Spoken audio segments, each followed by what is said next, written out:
welcome. I'm truly honored you're joining me today.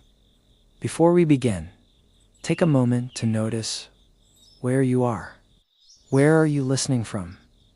And what time is it for you in this present moment? You're welcome to share it in the comments.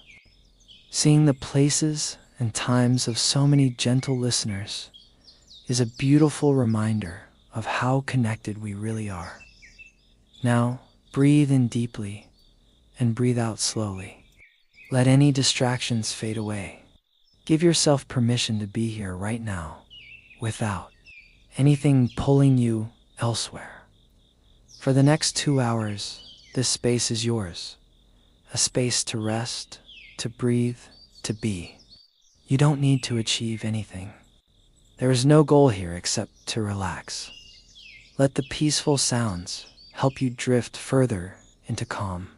Feel your muscles loosen. Feel your mind soften. You are safe here. You are enough, and you deserve this quiet time. Let's begin together. You lie still beneath a wide green canopy, and the world exhales. Above you, leaves shift in slow conversation with the wind. Their edges shimmer in a language made of sunlight. You watch them flicker, not like flames, but like thoughts, soft, wandering, reflective here. In the hush of the forest, something deep and ancient moves. It's not just the rustle of branches or the murmur of birdsong overhead. It's something quieter, something living inside the air itself. You take a breath. The forest breathes with you. Each leaf around you is a tiny lung, a patient organ stretched open to the sky. Though silent, each one works without rest, pulling in light, sipping carbon from the air, and giving back the oxygen you now cradle in your chest. In this moment, you are part of the forest's secret rhythm. Your breath and the leaves are partners in a soft exchange that has gone on for millions of years, long before language, long before tools, long before thought shaped itself into words. Photosynthesis, a quiet word for a quiet miracle. You let it echo in your mind like a slow bell. Photo, light, synthesis, to make dot two. The trees are making life. Above you, green blades of sunlight fall through the branches. This is not light as you normally know it, not just warmth or brightness, but nourishment. A kind of invisible thread spun from the sun's own skin. When it lands on a leaf, something astonishing happens. The leaf receives it like a gift and uses it to rearrange the very ingredients of the air. Carbon dioxide, invisible and weightless, is pulled into the leaf. Water, drawn patiently up from the roots, meets it there. And with the spark of sunlight, these two simple things, carbon and water, are remade into sugar and oxygen. You're lying under a sugar-making sky, not the kind you taste on your tongue, but the kind that powers life itself. Glucose, a word hidden in fruits, in grains, in the beating of your own heart. This sweet thread is what plants make for themselves, but also for the whole world. It becomes bark, root, seed, flower. It becomes berry, bread, and breath. Becomes you. The forest doesn't speak, but it teaches. Each tree is a quiet architect of atmosphere, drawing down carbon, sending out oxygen, growing slowly toward the light. Each leaf, a sun-powered engine of green spinning energy out of air. No invention has ever matched this silent grace. You wonder how long it took to learn. Photosynthesis evolved more than 2 billion years ago, long before forests, before flowers, before bones or wings or song. The first cells to try it were tiny, floating things, cyanobacteria, drifting in warm oceans beneath a young, burning sun. They were the first to breathe with light, and in doing so, they changed the sky forever. They released oxygen at first. The earth didn't know what to do with it. Oxygen was strange, even dangerous. But over time, life learned to use it, to breathe it, to burn with it. The planet transformed. The skies turned blue. New forms of life rose on the wings of this fresh gas, including, eventually, you breathe again. The air tastes green, even if you can't quite say why. There's a deep calm in knowing you are not separate from this, that your body, your lungs, your cells are made possible by this ongoing exchange between leaf and light, between root and rain, between air and flame. Every breath you take is a reply to a breath the forest made long before you arrived. You watch the leaves move. They're not just passive collectors of sunlight. They turn, they angle, they reach like solar panels, guided by instinct. The chloroplasts inside each one, those tiny green factories, are constantly arranging themselves to catch just the right amount of light. Not too much, not too little. Always adjusting, always aware. Even the veins in a leaf, those fine branching lines, are carefully drawn. They carry water like blood vessels, feeding each cell, keeping balance. There is no waste here, no excess, only quiet efficiency. You feel your own veins beneath your skin and wonder if they remember. There is wisdom in the way the forest works. It does not hurry. It does not hoard. It takes in light, makes just enough, and gives back more than it consumes. The air you breathe is a gift, a byproduct, a sigh of abundance.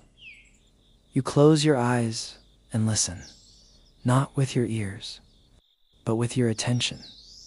A forest is never still, even when it looks asleep. Water climbs, leaves open and close. Tiny pores, stomata, breathe in and out, adjusting to humidity, to temperature, to time. Even at night, the work continues. The trees hold their breath, storing sugars, waiting for dawn. You feel your body doing the same, slowing, settling, trusting. You imagine roots beneath you, sinking deep into soil that is not dead, but teeming. Fungi, bacteria, threads of connection stretch below. The forest is not made of individuals. It is a web, a conversation of life forms passing nutrients, messages, warnings. And above, the canopy opens like a lung again. You are inside the breath of the planet. This is the beginning of the story, not with humans, not with machines, but with green things, with stillness, light. Before technology, there were trees. Before engineering, there were leaves. And still, they endure, quietly performing the most important process on Earth. Not for applause, just because that's what they do. You rest beneath their steady work, held by the rhythm of a breath much larger than your own. And somewhere inside that green silence, a question begins to form. If the leaf can do this, make food from sunlight, give breath without burning, then could we? Could humans learn to copy this elegant, natural magic? But that is a question for another moment. Right. Now, the leaves shimmer above you, flickering not like fire, but like thought. You feel the warmth of sunlight across your skin, and it feels simple, gentle, and familiar. But sunlight is never just light. It's energy, ancient and wild, arriving in quiet waves across the vacuum of space. It touches your face in the same way it touches a leaf. But where you feel heat and brightness, the leaf begins a transformation, a kind of conversation, a reception, not with sound, but with particles called photons, the smallest packages of light.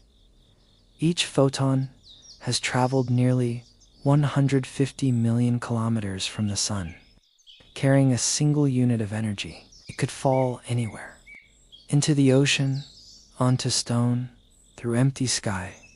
But when it lands on a leaf, something exquisite happens. You close your eyes and imagine yourself becoming very small. Small enough to slip through the skin of the leaf and float among its green interior. You're not alone here. Thousands of other photons are arriving with you, like tiny messengers, each knocking on the surface of a special molecule waiting just beneath the surface. This is chlorophyll's domain, a pigment with purpose, a green gatekeeper. When a photon touches chlorophyll, it doesn't bounce away. It's absorbed. Its energy is taken in and passed down like a secret. The leaf doesn't simply receive light, it harvests it, turns it into something more. You're now inside a chloroplast, the engine room of photosynthesis. And all around you, the dance of energy begins. Think of it as a relay race. The photon's energy moves from one molecule to another, passed carefully through structures called photosystems. Like instruments in a symphony, each protein and pigment knows when to play its part, when to step back, when to let the energy move in photosystem 2. The first stop on this journey, something incredible takes place. Light energy doesn't just bounce around, it changes things. It has the power to split water. You pause at this moment because it's not something to rush past. The leaf, so soft and unassuming, quietly breaks water molecules apart to hydrogens. 1. Oxygen. The hydrogens are used, their electrons captured, sent down an energy path. The oxygen, released, set free into the air. It rises out of the leaf through tiny pores and eventually enters your lungs as you lie beneath the trees. The oxygen you breathe was once locked inside water. Set loose by sunlight, inside the chloroplast, energy flows like a tiny electric current. It moves through molecules, excites electrons, powers pumps. Gradually, it builds up a kind of tension, like winding a spring, until that energy is used to create a molecule called ATP. ATP is the currency of the cell, the portable form of energy, like a charged battery passed from hand to hand. Chloroplast makes it, stores it, and readies it for the next phase. Now, the leaf has what it needs: energy, electrons, and carbon dioxide, which enters from the air through the stomata, those tiny breath gates on the underside of leaves. Everything is in place for the final act. It's called the Calvin cycle, but it doesn't move in a circle. It flows like breath, in and out, reshaping carbon into chains of sugar. This is where the leaf makes food, real food, not for your taste, but for life itself. Tiny sugar molecules created carbon by carbon, stitched together into glucose, the simplest fuel that plants can store or use to grow. And from glucose, the rest of life unfolds. The trunk of the tree, the petal of a flower, the seed in a plum, the starch in a root, the sweetness of an apple, the grain in your bread. All of it begins with this small, slow process, the sunlight-made sugar. You imagine the sugar now moving outward through the plant in gentle rivers, through phloem, the plant's internal pathways, to every cell that needs it. Some of it will become cellulose, building blocks for structure.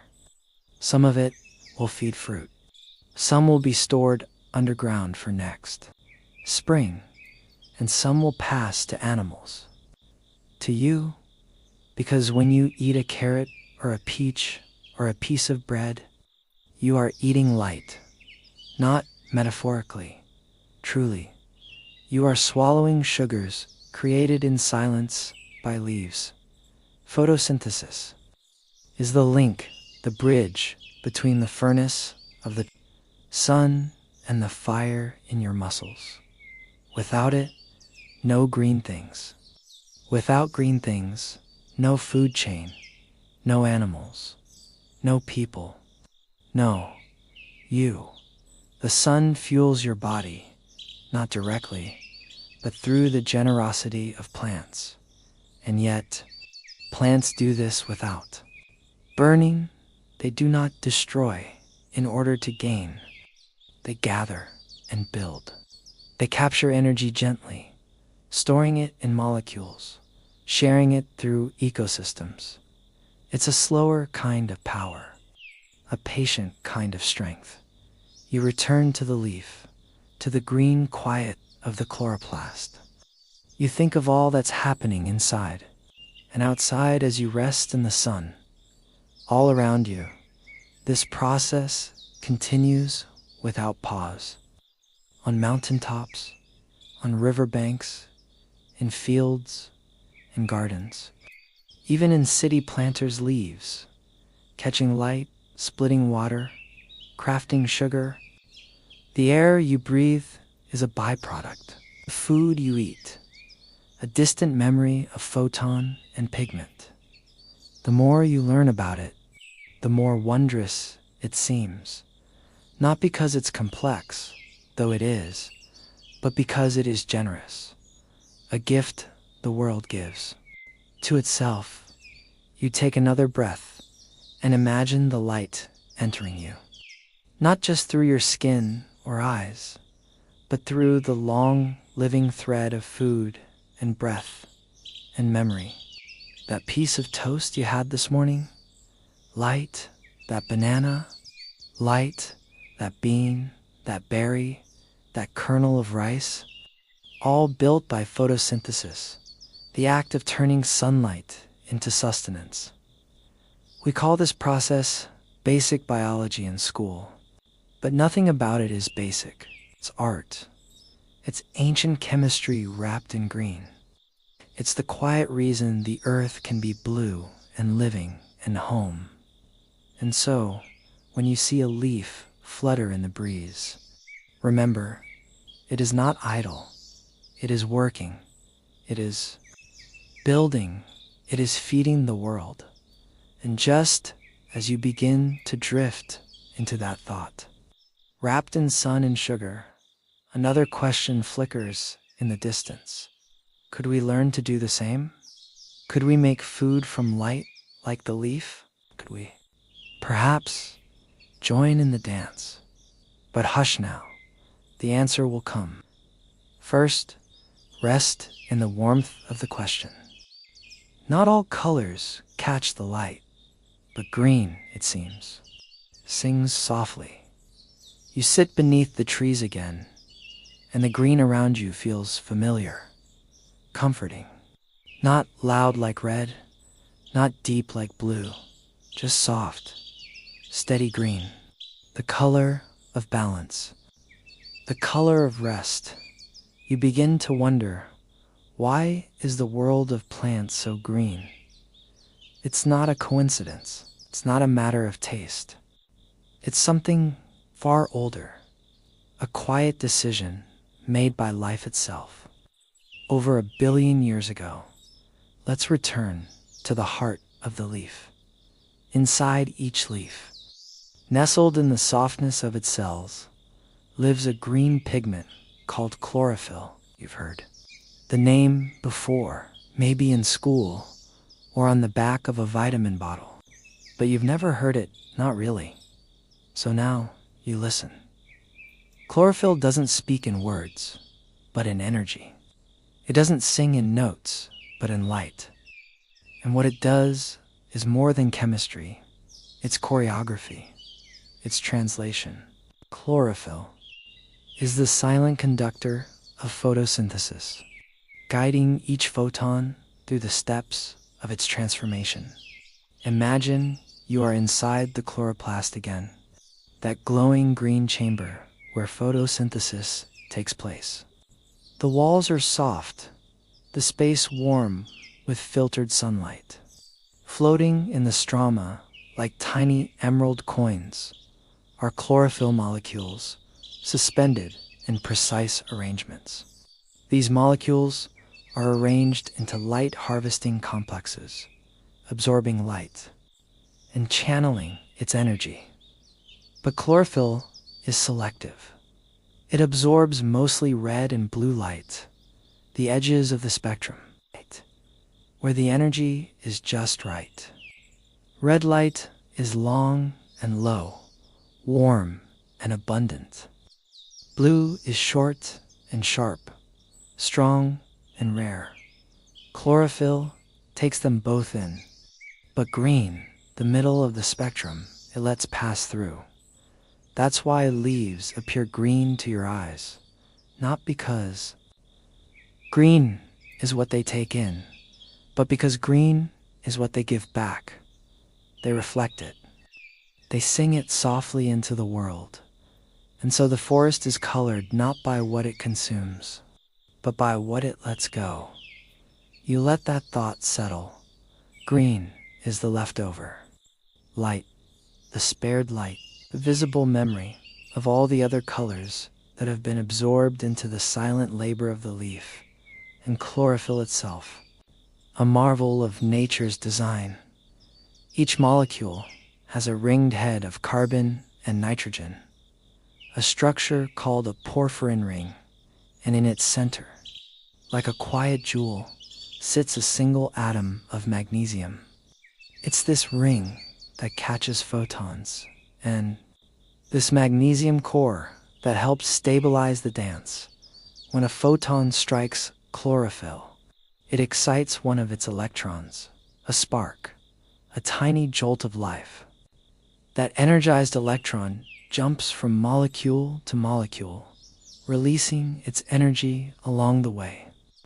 It's passed down carefully, each step guided by proteins, till it reaches the reaction center, the place where light becomes current, and current becomes chemistry. But chlorophyll doesn't work alone. There are different kinds. Chlorophyll A, chlorophyll B, each with slightly different roles. Together, they form an ensemble, expanding the range of light the leaf can absorb. They're supported by other pigments, 2 carotenoids, for example, which absorb in the blue and green and give leaves their golden glow in autumn. When chlorophyll fades, each pigment has its season, but chlorophyll remains the star. It's strange to think that such a small molecule can shape the biosphere, but it does. Every tree, every blade of grass, every sprout in a crack of concrete is green because of chlorophyll's quiet labor. And humans, all of us, are here because of its song. a song without sound, a melody of light. You start to notice how green appears in places of healing and peace, hospitals, gardens, meditation spaces. It's not just symbolic. Your body seems to remember that green means growth. Green means food. Green means safety. Maybe deep in your cells, there's still a memory of the time when we were closer to the leaf, before tools, before fire, before memory. Chlorophyll is older than bones, older than brains. It began with tiny ancestors, cyanobacteria, who floated in warm seas and captured light without eyes, without thought. These early life forms gave rise to algae and eventually to plants. Over time, chloroplasts themselves were born symbiotic visitors that stayed, passed down from cell to cell. To this day, every green plant carries this ancient lineage in its leaves, and still chlorophyll sings.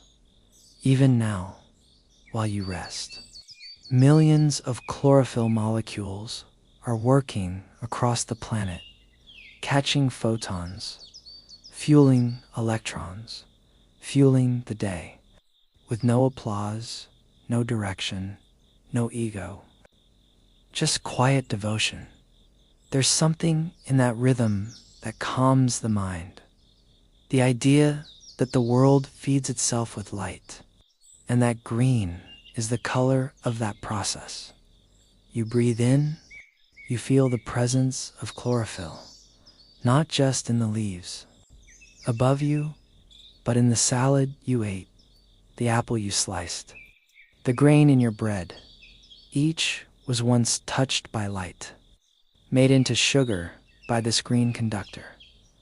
You imagine yourself holding a leaf now, soft, translucent, humming faintly. You hold it up to the sun. Behind its surface, chlorophyll continues its work. You can't see it move, but you can feel the pattern. Catch, excite, pass, transform, over and over, without end. And as you begin to drift, one last question flickers.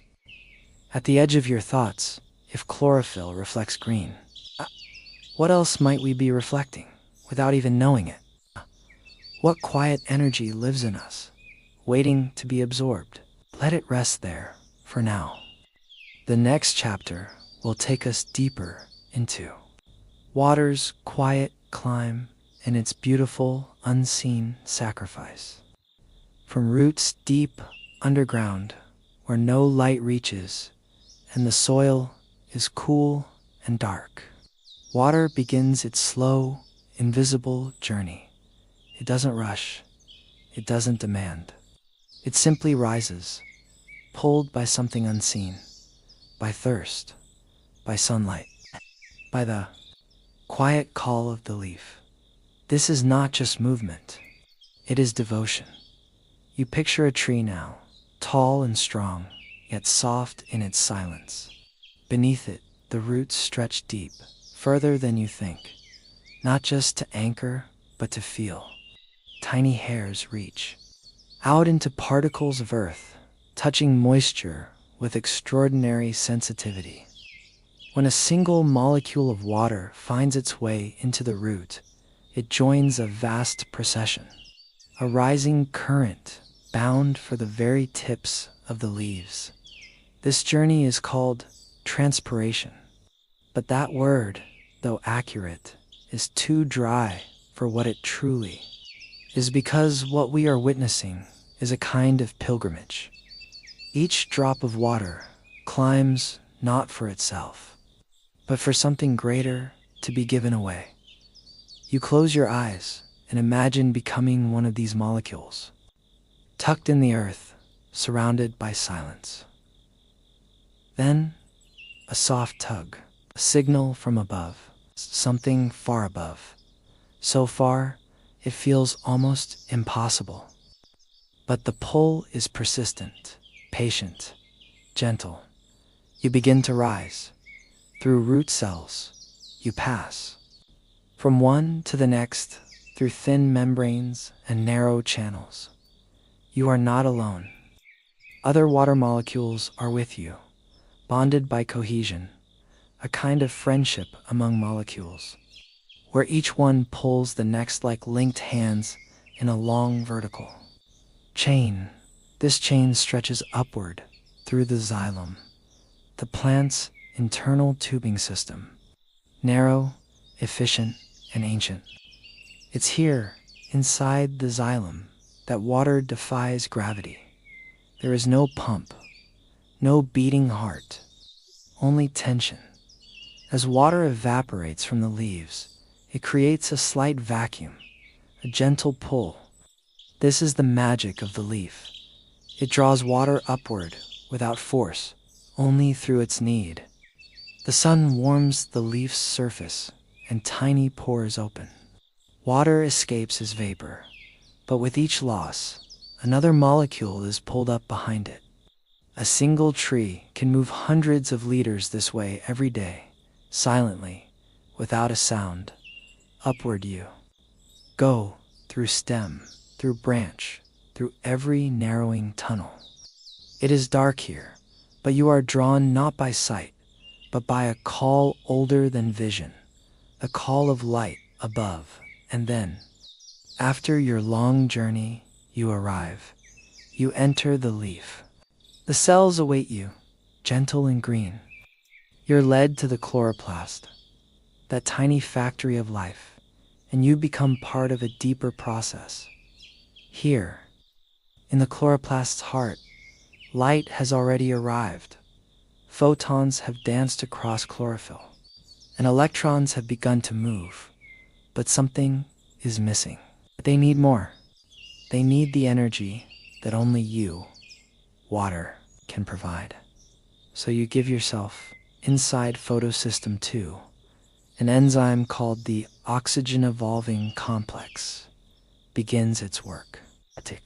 It splits the water molecule you are part of, separates your hydrogen atoms, pulls away your electrons, releases your oxygen.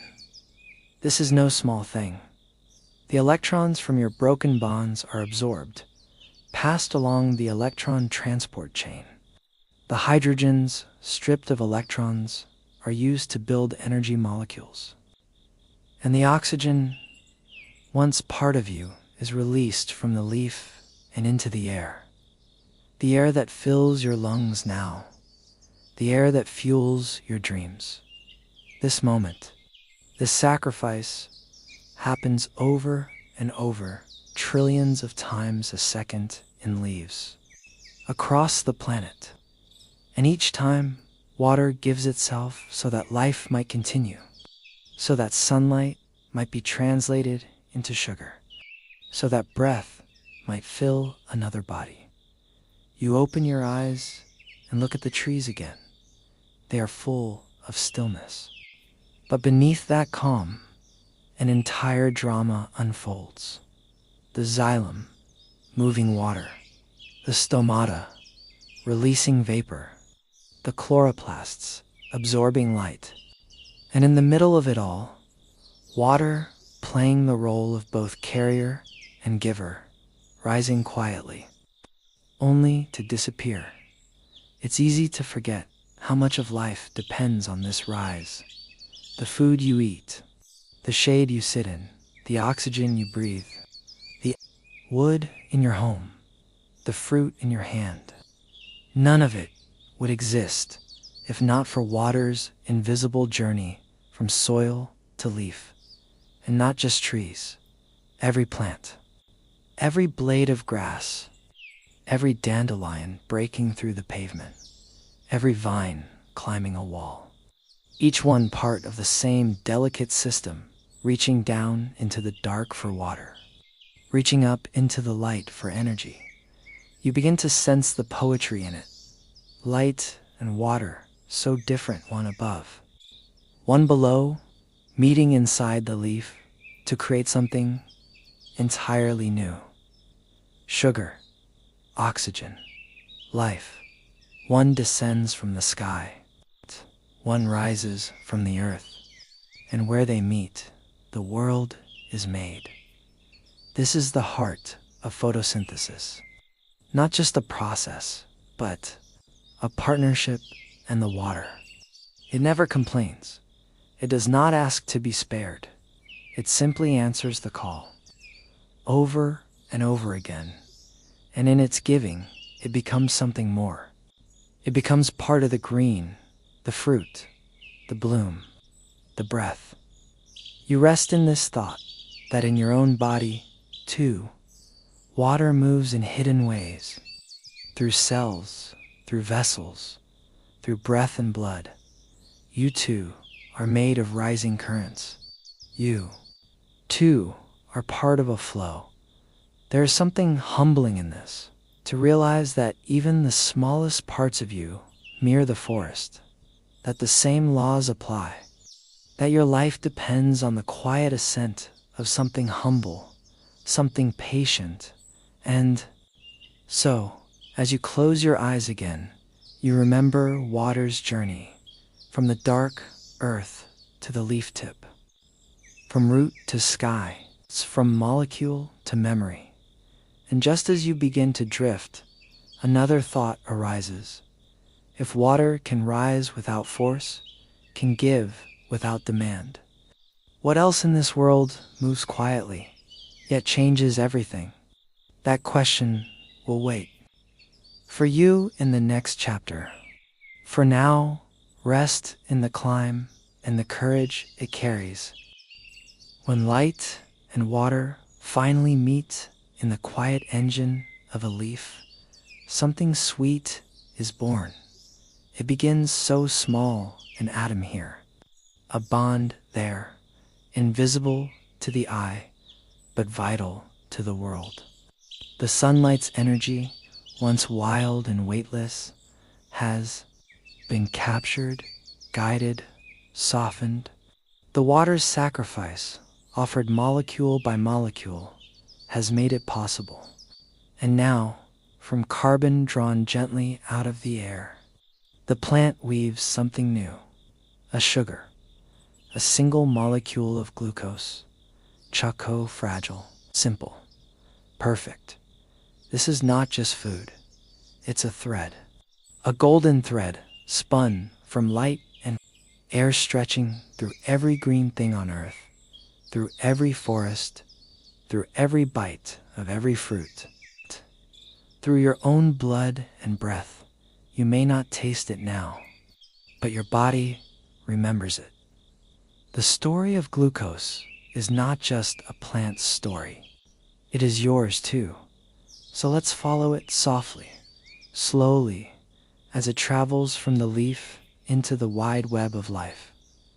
Inside the chloroplast, the glucose molecule is newly born. It's small, but it holds energy, energy that once traveled across space from the sun, now wrapped in chemical bonds. The leaf stores some of it, tucks it away as starch, a form of sugar folded neatly for later use. Some is kept for growth, for building new roots, new leaves, new seeds. But much of it begins to move, downward, outward, into the phloem, the plant's transport system. Think of it as a living river, winding through stems and branches, reaching every cell that calls for fuel. Glucose flows with purpose. In a cherry tree, it will travel to the ripening fruit, becoming part of the juicy sweetness you taste in summer. In a blade of grass, it will help repair what was grazed or trampled. In a seedling, it will become the building blocks of everything. The first leaves, the first rootlets, the very first breath. But the journey doesn't stop at the edge of the plant, because plants are generous. They share. You imagine a ripe peach, its softness warmed by the sun. That sweetness is glucose. A child takes a bite and the sugar slips into their bloodstream. It becomes motion, laughter, thought. In a forest, an animal feeds on fallen fruit. The sugar enters their body, becomes muscle, fur, heartbeat. You eat bread. You drink juice. You nibble a carrot, a handful of nuts. And though you may not think of it this way, what you're really eating is stored sunlight. Sugar spun by a leaf you've never seen, and once inside you. Glucose continues its quiet magic. In your cells, the sugar is carefully unpacked. A single molecule can power the delicate engines of your body. Your muscles use it to contract. Your brain uses it to think. Your lungs to breathe. The same energy that once touched the surface of a leaf now pulses through your bloodstream. In your mitochondria, your own cellular engines, glucose meets oxygen in another exchange. One that's the reverse of photosynthesis. The sugar is broken down, its energy released in a series of tiny, careful steps. The byproducts, water and carbon dioxide, what plants need. The cycle continues. A perfect loop. Sunlight to sugar. Sugar to breath, breath to plant, plant to sugar. Round and round. Life dances in this rhythm, and the thread weaves on. You think again of how everything alive depends on this. Not just animals and people, but fungi, bacteria, ecosystems. Even the wood in your desk, the cotton in your clothes, the paper of this very page, all born from glucose, transformed by time but rooted in the same process. One molecule, infinite echoes. There's something soothing in that simplicity, in knowing that beneath the complexity of the world, a single thread ties things together, from the chloroplast to the fruit, from the root to your breath, from light to life. And though you may not see it, you're part of this cycle every day. Each time you eat, each time you move, each time you exhale, you are continuing the journey that began in a leaf. You don't have to do anything to earn it. The leaf does not ask, it offers. You don't have to understand the chemistry to be changed by it. The sugar still flows. The thread still weaves, quietly, constantly, even now, even as you rest. You picture it again, a green leaf lit gently by morning sun. Inside it, glucose is being made, strand by strand, bond by bond. It's not hurried. It's not forced. It simply happens. The way rivers flow downhill or stars shine overhead. And it happens everywhere. In seaweed, beneath the waves. In moss, on stone. In algae drifting across the surface of a pond. Wherever there is light and water and carbon, the thread is spun. And you are woven from it.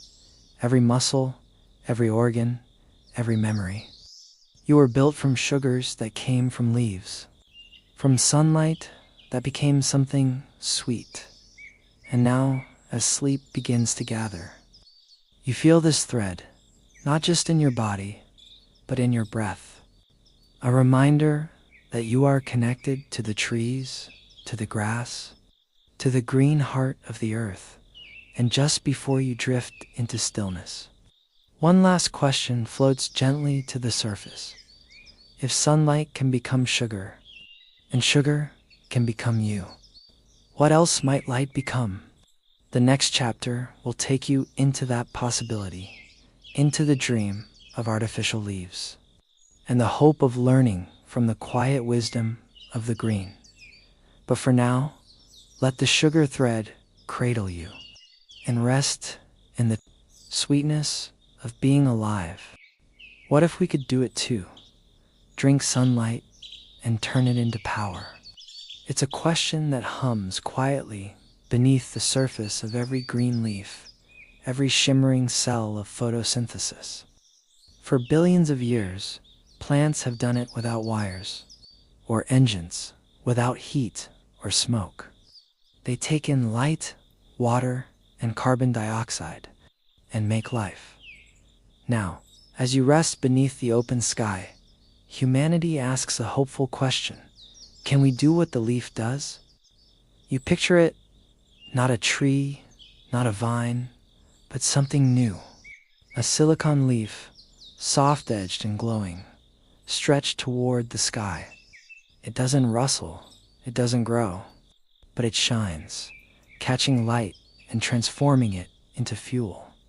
Not a fantasy, not a dream, a real object, born from human minds, trying to mimic nature's ancient blueprint.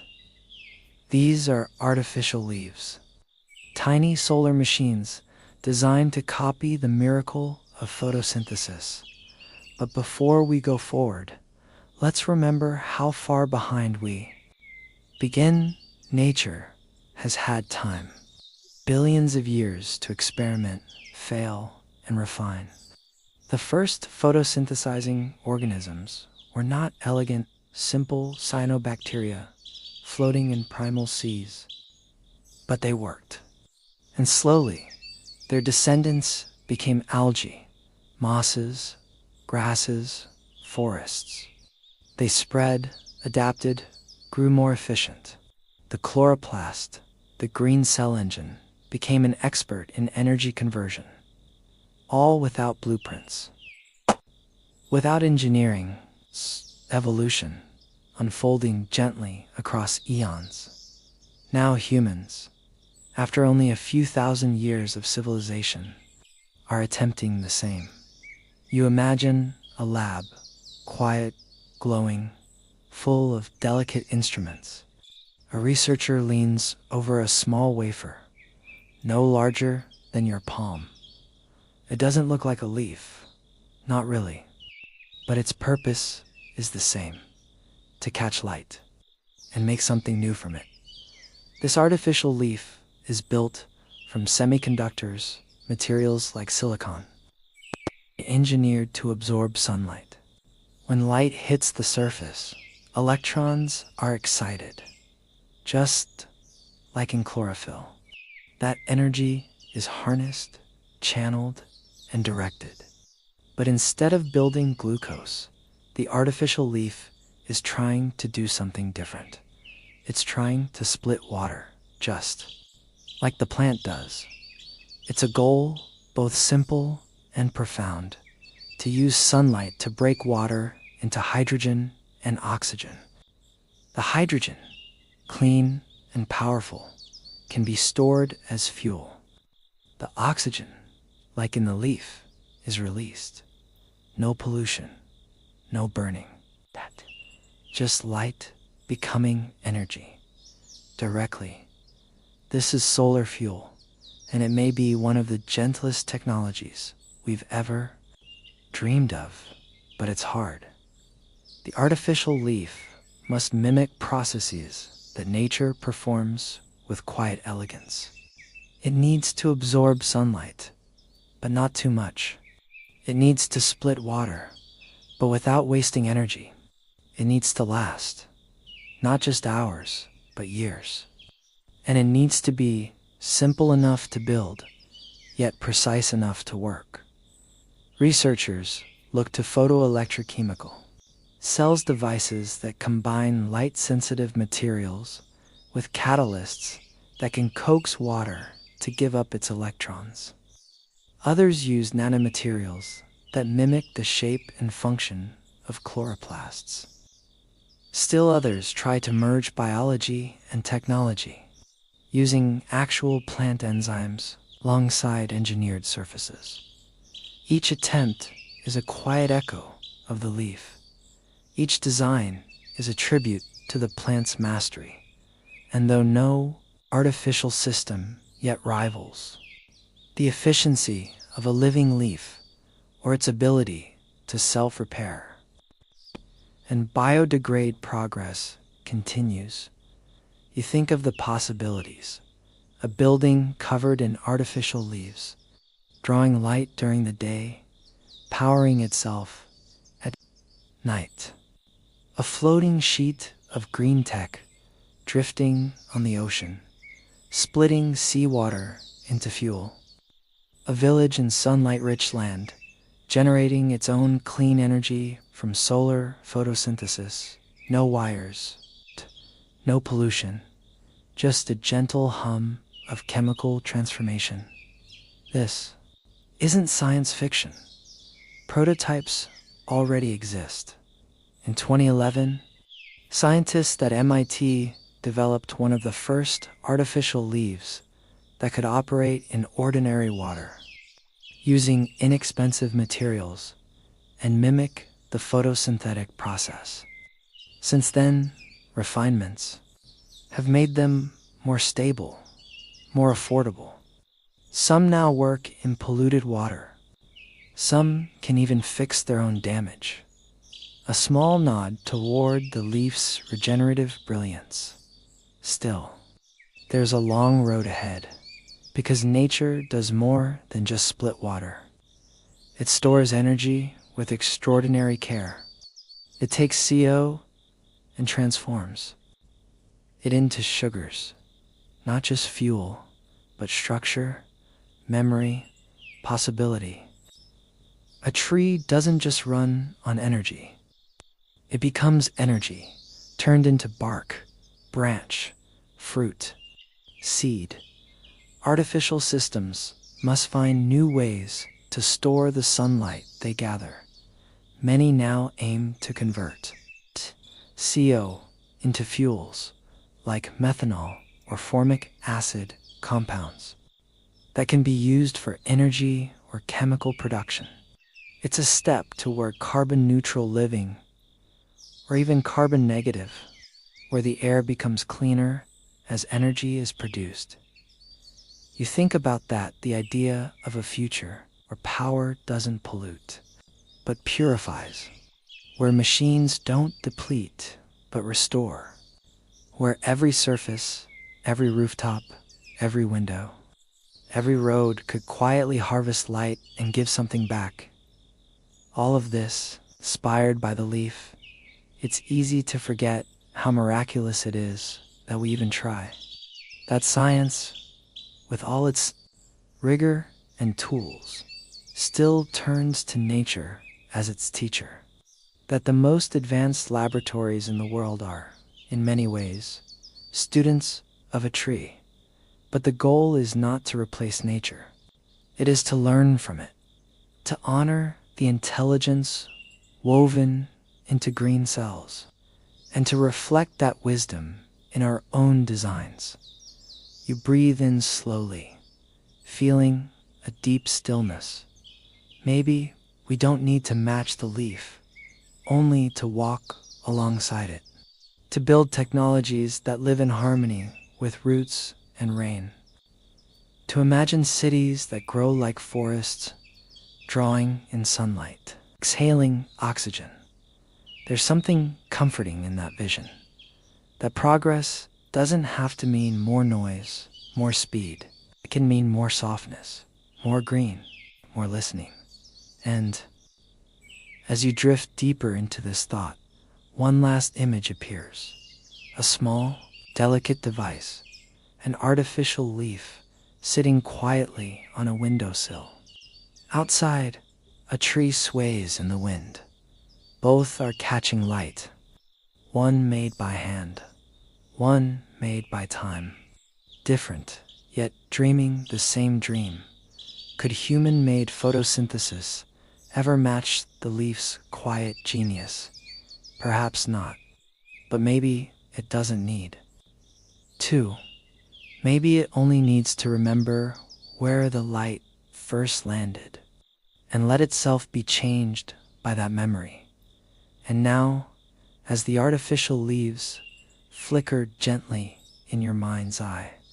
Another idea stirs beneath the surface. To truly mimic the leaf, we must understand not just energy, but light itself, its strange behavior, its shimmering duality, its quiet decisions.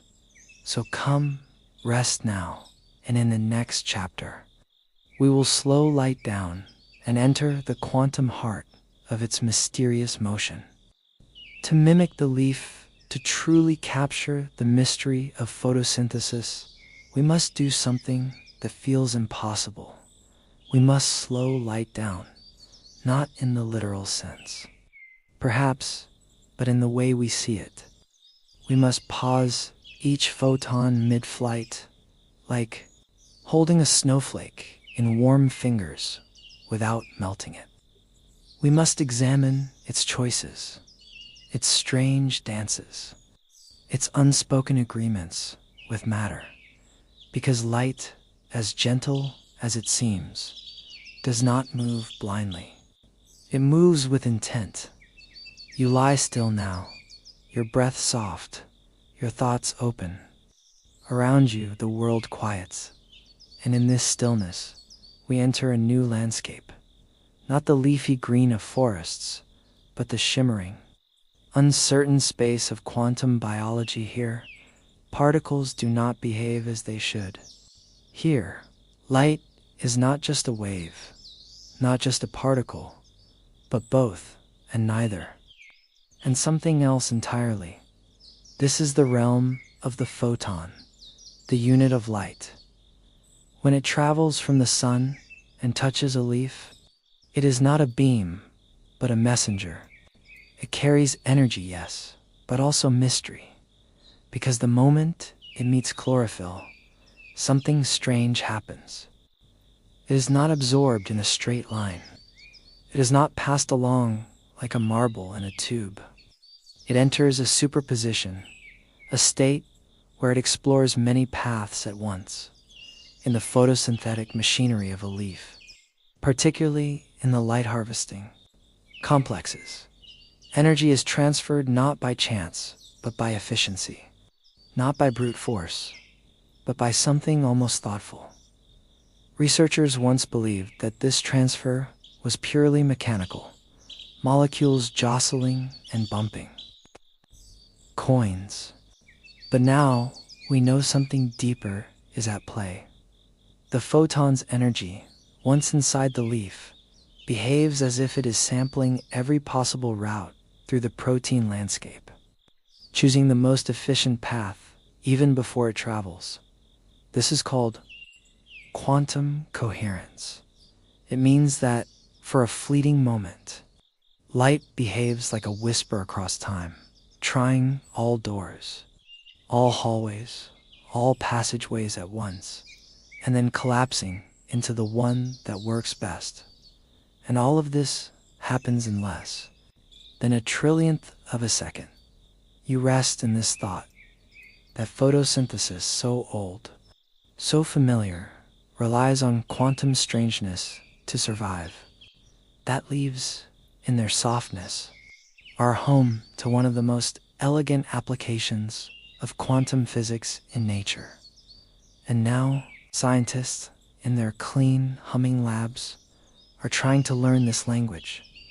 They build quantum sensors, ultra-fast lasers, and single photon detectors, hoping to catch these fleeting decisions. They cool molecules to near absolute zero, just to hold that coherence a little longer. They search for ways to replicate this in artificial systems, to guide energy without waste, to design machines that think like leaves. But it is difficult, because the quantum world is shy. It disappears when observed too directly. Its magic thrives in quiet, in stillness, in non-interference. And so, we slow down. We don't grab at light. We watch it drift. We don't demand its path. We listen for where it chooses to go. You Imagine light now not as a flash or a beam, but as a possibility, a soft idea, trembling at the edge of becoming. That's what each photon is, a possibility. It could go here or there. It could be absorbed or reflected. It could trigger energy or simply pass by. And somehow, within the chloroplast, within the heart of the leaf, that possibility is guided, shaped, encouraged, like a river finding its curve.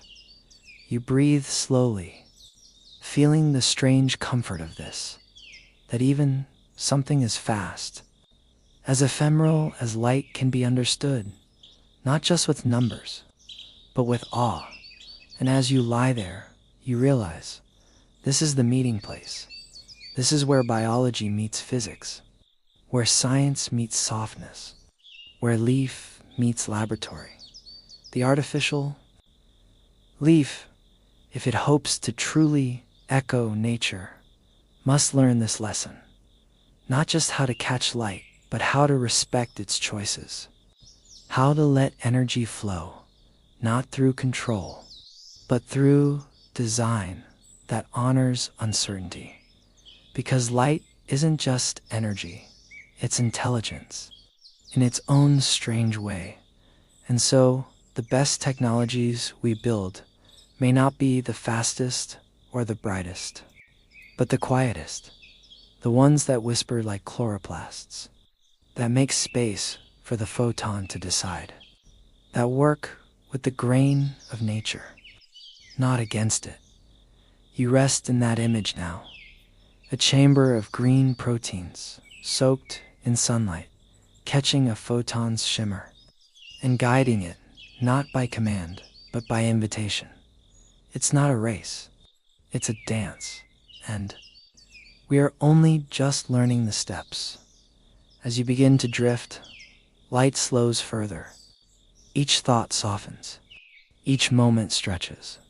You feel as if you, too, are in a superposition, here and there, sleeping and waking, drifting and remembering. And just before sleep takes you, a question rises like dawn. If light makes decisions, can we choose paths that are gentle, that are efficient, yes, but also kind? Can we guide energy, not just through science, but through wonder? The next chapter will take us deeper still, into the dark, where carbon waits to be reshaped. But for now, rest in this moment. Let the photon pause. Let possibility unfold. You breathe in softly, unconsciously, without effort or thought. Air fills your lungs like water in a tide pool, slow. You breathe out, and something invisible returns to the sky. We call it a breath, but it's more than that. It's a conversation, because somewhere nearby, perhaps in a tree, perhaps in a blade of grass, something green is waiting. It inhales your exhalation, carbon dioxide. It's a trail of your body's fire. And in return, it releases something back to you, a silent molecule you so often forget. Oxygen. You take another breath now, and you don't feel the oxygen. Not directly, but your body does. Your blood does.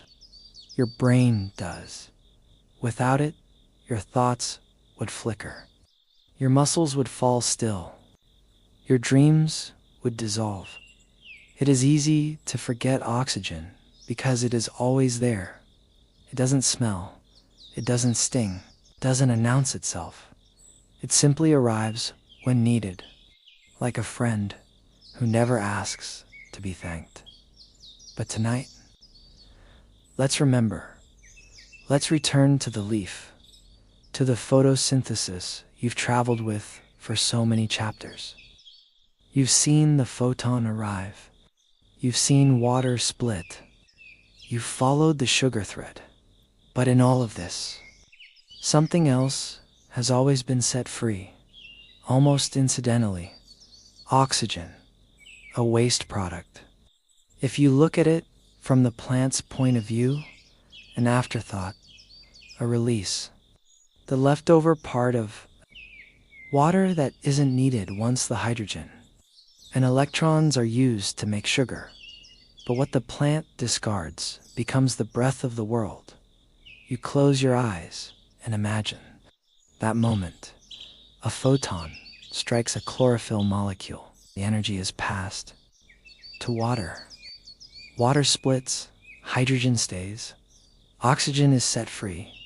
It drifts upward, out through the leaf's pores, into the air, joining millions of other oxygen molecules released by forests, meadows, algae, moss, marshes. Together, they create the thin, golden halo of breathable air that wraps this planet.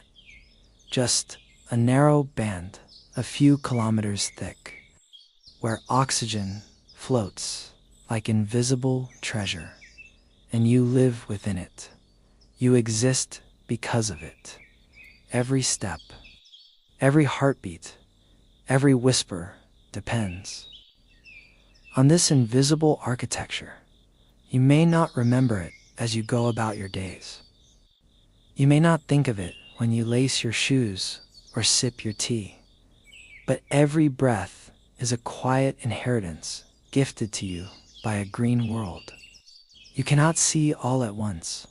You picture it now: a rainforest in the Amazon, mist curling at its edges, kelp, forests beneath the sea, rising like underwater cathedrals, grasses bending in prairie winds, tiny phytoplankton drifting in sunlight-speckled waves, all of them breathing out, slowly, patiently, generously. It is estimated that more than half of Earth's oxygen comes not from trees, but from the oceans, from creatures no wider than a strand of hair, from photosynthetic plankton, the unseen forests of the sea. They too capture light. They too split water. They too release oxygen, molecule by molecule. You breathe in again, and now, perhaps, you can feel the lineage in your lungs. This oxygen may have been born in a coral bay. It may have passed through the leaf of a fig tree. It may have floated over mountains, slept in the curve of a wave, drifted across a desert sky. Now it becomes part of you, part of your blood, your bones, your thoughts. You are not separate. From this air, you are made of it.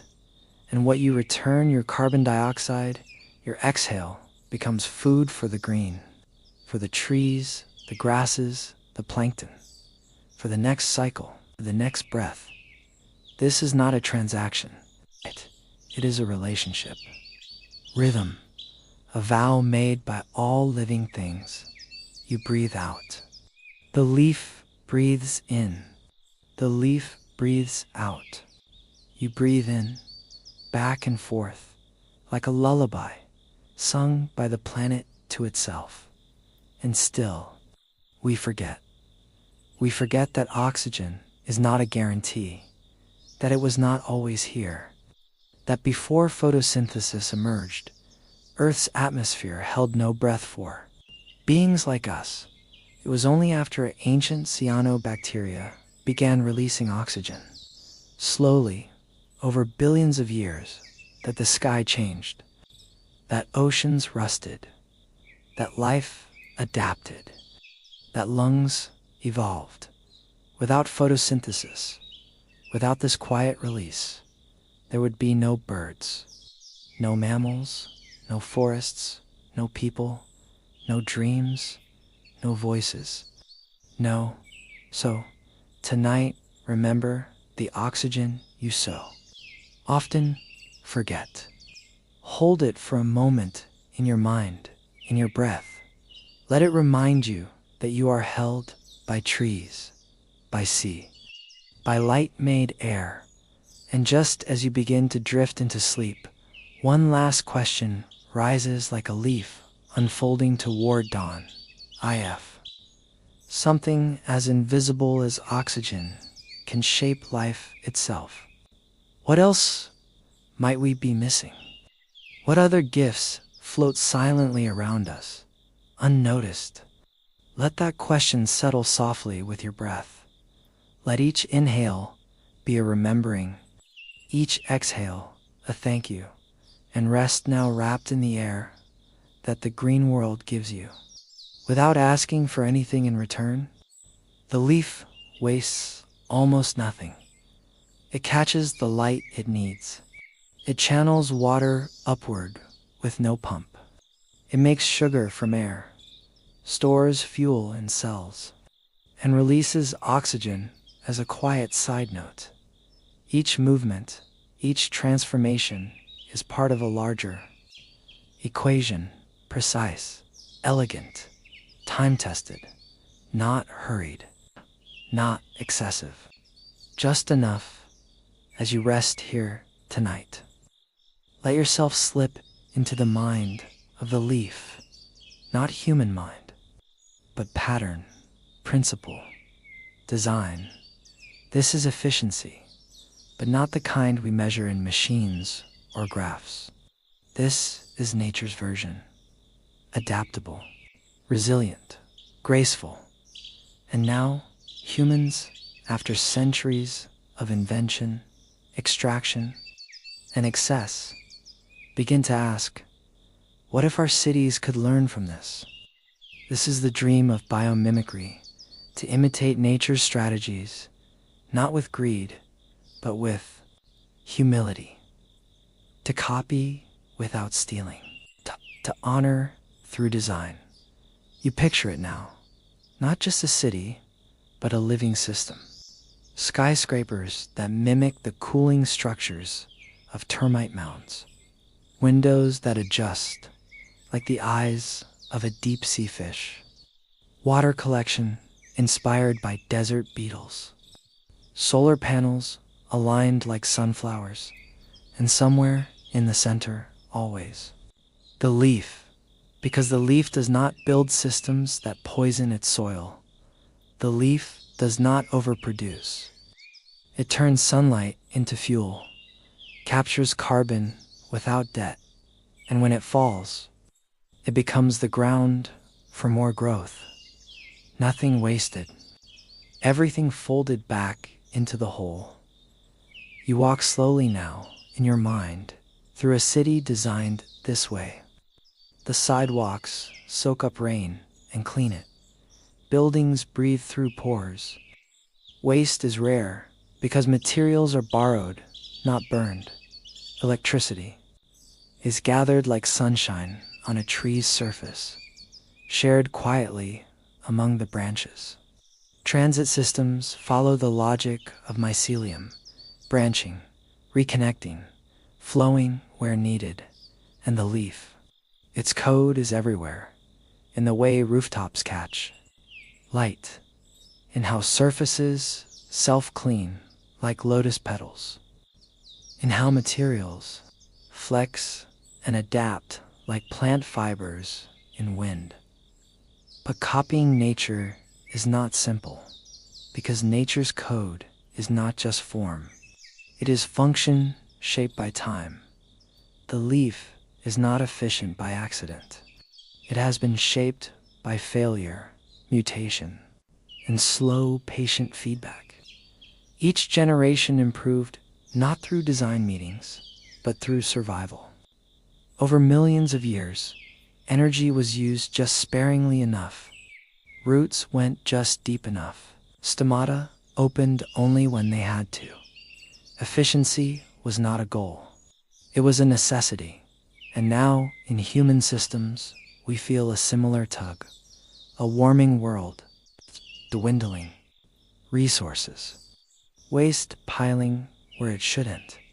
And so we turn to the leaf, not just for inspiration, but for guidance. Scientists and engineers now study photosynthesis, not only for fuel, but for flow. They ask how molecules move with so little friction, how the architecture of the chloroplast guides reactions, how nature keeps balance, even in drought or flood. They map the angles of leaves to design more effective solar panels. They study the pigments in chlorophyll to improve light absorption in thin film technologies. They look at how sugar is transported through phloem to model traffic and data systems. Nature has already solved the problems we face, but her solutions are elegant, local, integrated. They are not about control. They are about participation. The leaf doesn't dominate its environment. It belongs to it. And perhaps that's the hardest part of copying nature. Letting go of mastery. Leaning into belonging. You breathe softly now, imagining a future where this shift has already happened. A future where design is no longer extractive, but regenerative. Where innovation is not measured by profit, but by balance. Where beauty is not imposed, but discovered in alignment with living systems. The leaf becomes a teacher. It teaches that energy must flow, not be hoarded. That materials must cycle, not stagnate. That structure can be light and still strong. That death is part of renewal. That nothing is wasted. This is the efficiency code. Do more with less. Leave no trace but nourishment. Work in rhythm with the sun and soil. But still, a question stirs beneath all of this. Why? Why do we seek to mimic the leaf? Is it just to survive? Yes. To save ourselves from the edges of collapse? Or is there something deeper? Is there something in us, some longing, some memory, that remembers we were once part of this system? That we once lived as forests do, quiet, connected, efficient in our own soft way. Maybe the leaf is not just a model. Maybe it's a mirror, showing us what we once were, what we could be again. You lie quietly now, and in the darkness behind your eyelids, a city unfurls like a canopy. Lights blink softly like fireflies. Roads weave like roots. People move slowly, respectfully, in tune with the rising sun and the falling rain. The air is cleaner. The silence is deeper. And everywhere, the blueprint of the leaf is honored. Not copied thoughtlessly, but listened to. And just before you sleep, one last thought arrives, gentle and curious. If nature solves every problem through collaboration, leaf with light, root with stone, bird with branch, then what else might we create if we too remembered how to collaborate with the world and not against it? Let that wonder rest with you, and in the next chapter, we'll drift toward the end, where photosynthesis meets its edge and death becomes part of the dream. Now, return to the canopy, the one you've imagined so many times, soft green above, dappled gold below. You lie beneath it, not as a stranger to this system, not as a visitor, but as part of it. The rustling leaves above you do not whisper. In a foreign language, they speak in breath, in light, in quiet cycles, and you understand more than you think. You are not outside nature. You are within it. You always have been. It is easy in the churn of human life to forget. to see yourself as separate body from earth, mind from matter, human from green. But every cell in you tells another story. You eat food grown from the sun's hand, sugar built from photons, shaped in the curve of a leaf. You breathe air once inside a tree, a patch of algae, a tangle of kelp. You exhale carbon that a blade of grass will gladly take in. This is not metaphor. It is biology. You are not only sustained by photosynthesis, you are entwined with it, breath for breath, meal for meal, moment for moment. And the more we study the leaf, the more we see this clearly. The leaf is not merely a factory. It is not just efficient. It is wise. It waits when it must. It adapts when it can. It follows the sun with quiet attention, unfurling not in haste, but in rhythm. It does not demand. It does not hoard. It takes just what it needs and gives more than it keeps. To become the leaf is not to grow chlorophyll or sprout roots. It is to remember that the self is porous, that your skin, your lungs, your being are open to the world. You are not a closed loop. You are an exchange, a moving point in a vast, invisible web. You close your eyes and let this truth settle. Let it rest not just in thought, but in your body, in your breath. You inhale. You feel the oxygen enter. It flows into your blood, and with it comes a memory of water splitting, of sunlight caught in pigment, of a leaf trembling slightly in a late morning breeze. That oxygen may have been born 1,000 miles away, or just outside your window, but it was made with care, the byproduct of a process older than bones, older than names, a process that continues even now as you rest in this moment. Perhaps the boundary between you and the leaf begins to soften. You carry sunlight in your body. You carry carbon drawn from air. You are, in every quiet way, a kind of walking forest. Photosynthesis is not a story of plants alone. It is a story of participation. The chloroplasts do not keep their treasure. Send it outward, in fruit, in fiber, in air, and you receive it, and you return. This is not dependence. It is kinship. To walk beneath trees is to walk among relatives. To eat an apple is to be nourished by your cousin.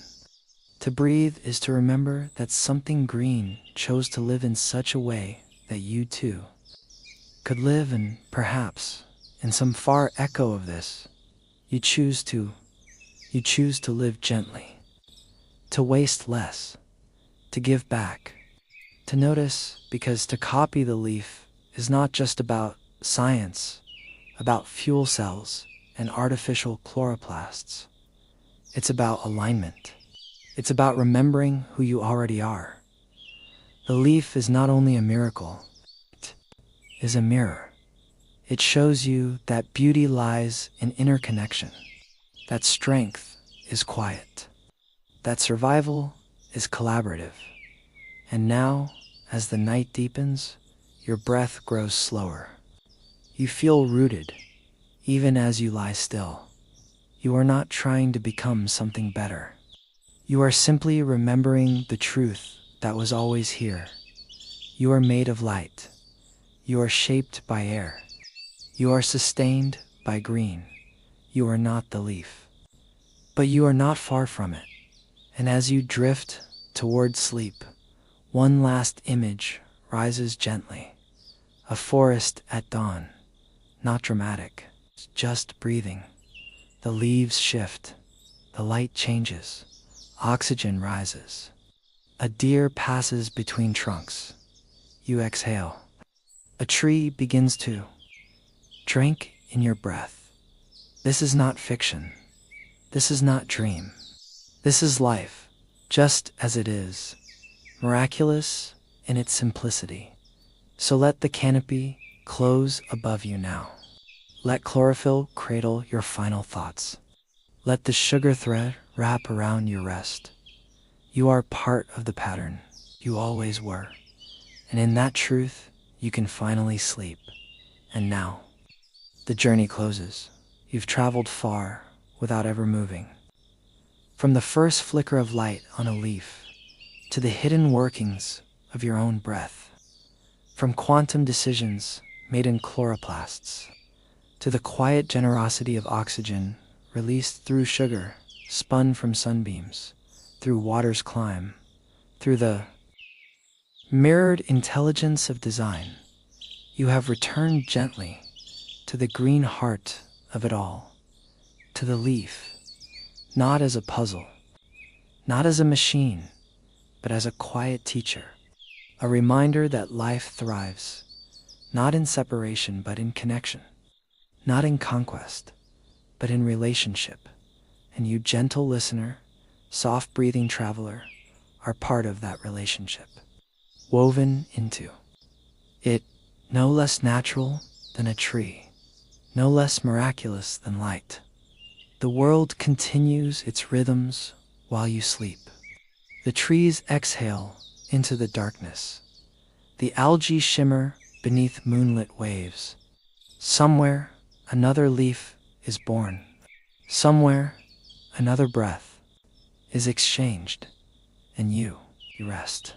Cradled by air that came from green, held by a planet that, despite everything, still grows. So sleep now. Let the memory of light soften your dreams. Let the sugar thread carry you home. Let your breath rise and fall like forest wind. You are not alone. You are part of the pattern. You are part of the leaf. Good night from the green. Good night from the light. Good night from the living earth. The end.